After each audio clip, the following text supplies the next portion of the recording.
কথায় আছে, যত দোষ নন্দ ঘোষ। কারো অসুস্থতার জন্য কেউ অন্য কাউকে দোষারোপ করছে, আর আমি অন্য হিসাব করছি।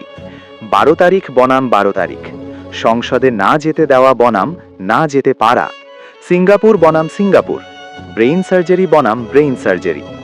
কেউ মনে কষ্ট নিবেন না। সংসদে যাতে না যায় সেই জন্য যাকে দুনিয়া থেকে সরিয়ে দেওয়া হয়েছিল, আজ সে যখন সংসদে মহাপ্রতাপের সাথে যাওয়ার প্রস্তুতি নিচ্ছিল, দুর্দান্ত অহংকার আর শক্তির মধ্যে সে আজ হাসপাতালে। যাকে শেষ বিদায় সুন্দর করতে দেওয়া হয়নি, তাকেও আজ আবার সিঙ্গাপুরের পথে পাঠানো হচ্ছে। বলুন, আমার রবের কৌশল কখন বুঝবেন আপনারা? আমার রব সব দেখেন, সব জানেন, এবং সময় হলে তা নিখুঁতভাবে বাস্তবায়ন করেন।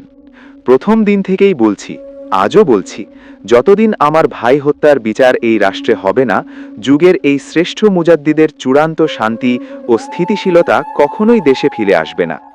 এত সুন্দরভাবে নির্বাচন পরিচালনা করা হয়েছে, তবু কি সত্যিই দেশে স্থিতিশীলতা ফিরেছে? আমার রবের বিচার ও কৌশল নিখুঁত ও সুন্দর। এটা কি নিছক সদৃশতা, নাকি সমান হিসাব বুঝিয়ে দিচ্ছেন মহান পরিকল্পনাকারী? বিষয়টা শুধু মাথায় ঘুরপাক খাচ্ছে, তাই শেয়ার করলাম আপনাদের সঙ্গে। বিদ্রোহ। নিজের বিচারের দাবি চাওয়া লোকটির বিচার দুনিয়ার বিচারকরা না করলেও মহাবিচারক কাউকে ছাড় দেন না, এমনকি কম বা বেশিও করেন না।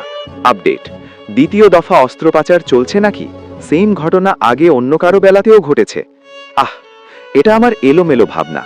এমনই হতে হবে তা না, কিন্তু তারপরেও শেষ পর্যন্ত আল্লাহর বিচার ও পরিকল্পনা সব সময় নিখুঁত।